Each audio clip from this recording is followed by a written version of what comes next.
All right. These are the last things that I want to make sure that we go over. Express short-term consequences. This is my mom's favorite. This is my mom's favorite.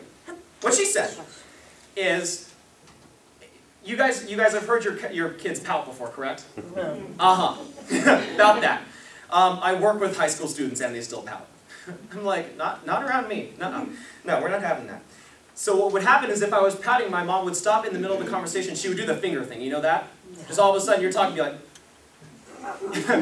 it's like all of a sudden you're just like, you just stop mid-sentence. My mom said, if you keep up this attitude, you're going to lose privileges. Short-term consequences. Short-term. It's saying, hold on, this is not an appropriate way to talk to me. If you keep it up, you're going to lose privileges. And you can tell them what those privileges are. I say privileges because you can let them know what that is.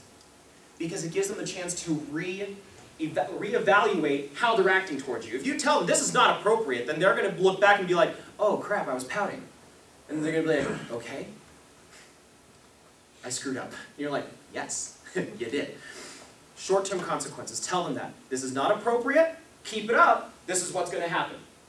Be open to discussion about boundaries. Again, this has to do with how you see your son or daughter, especially the maturity level. If they're not mature enough to have a conversation with you about boundaries, then it's not going to be effective. But you should know your children, and if you want to have a conversation about these boundaries, then be open to it. Say, for instance, you say that curfew's at 10, and they come up to you and say, can it be 11? Then say, let's have a quick conversation on why you think it should be 11. And let them explain it to you. You can even set consequences then and say like, okay, I'll extend your privileges. Here's what's going to happen. It's like I'm giving you this chance to spend an hour more with your friends, and that's great. If you break that, okay, if you break your own rule, what are the consequences going to be? Ask them. What are the consequences? They say, I don't know. Be like, I have a book full of consequences if you want me to choose. Be open to that discussion with them. There's no pouting. There's absolutely no pouting. I don't care how old they are. All right, I have a 6-year-old godson who pouts. I'm like, I don't care how old. I was like, no. I was like, if you want your brother to share with you, how do you ask? He's like, Sam, I really would like to play Legos. And then it's just like, okay. And then I'm like, that was so much better than you pouting. And I was like, yes. I was like, a 6-year-old knows not to pout. We can tell a 16-year-old not to pout. They should know by now.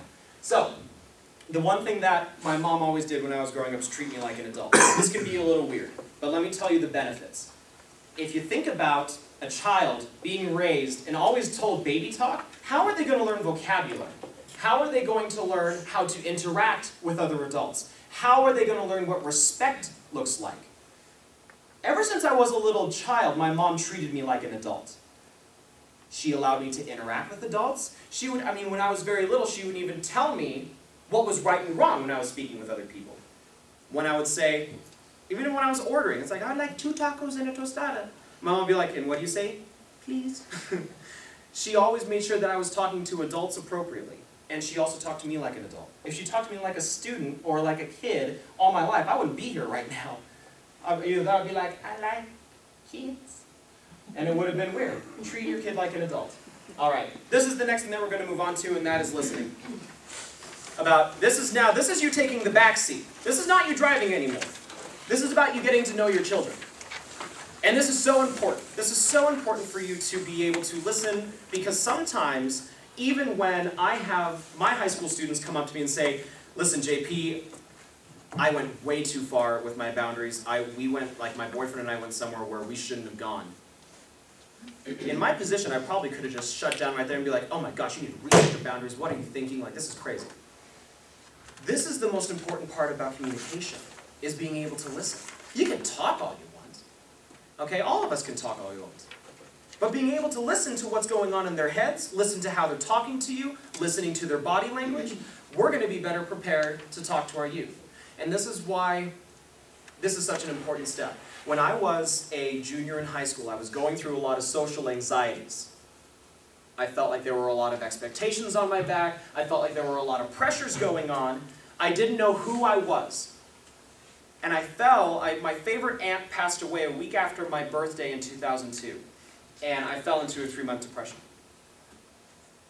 Now, how many of you in here know of a family member, a friend, a friend of a friend or someone that you know that you're close to who has been through a depressing time, even yourself, who've been through a depressing time, like everything seems, it's okay, we can raise our hands, me. 3 months.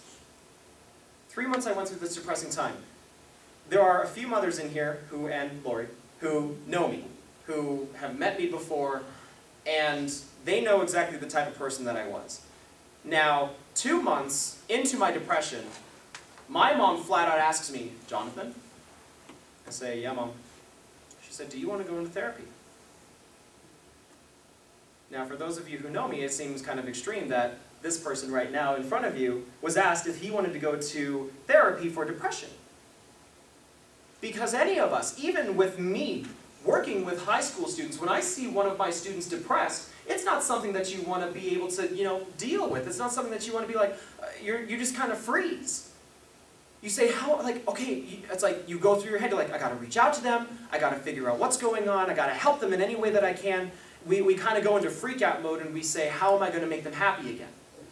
Well, what happened, and this is probably going to be really tough to say or understand, but for those 3 months, my mom just kept a watchful eye over me. Asked me how my day was, told me that she loved me. If it was one of those days that was just bad, she didn't probe. She didn't say, oh my gosh, something's wrong.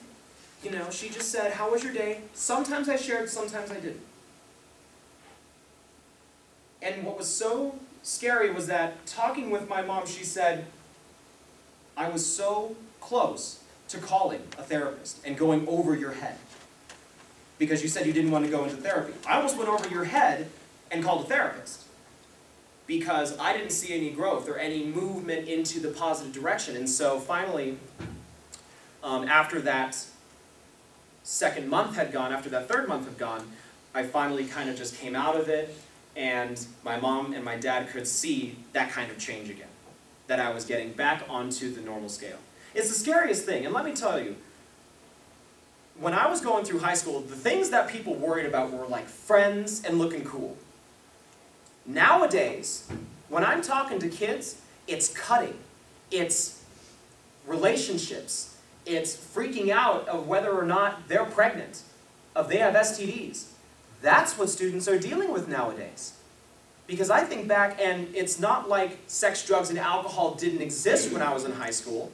It was there. But when I think about my friends, the only things that we were truly worried about was looking cool. And looking cool back then was wearing the right clothes. Now looking cool is trying to see how quickly you can have sex.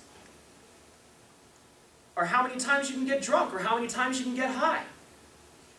That's what our students, that's what our youth are dealing with nowadays. Their depression's deep. And that's why sometimes they take it out physically on themselves, by cutting. And so that's why those are the extremes that probably would have driven my mother to call a therapist and say, hey, listen, let's work together as a team and get you right back on track. Because some of the stuff that our high school students right now are dealing with, even middle school, it's getting kind of crazy. So that's why listening is so important, making sure that they're on the right track.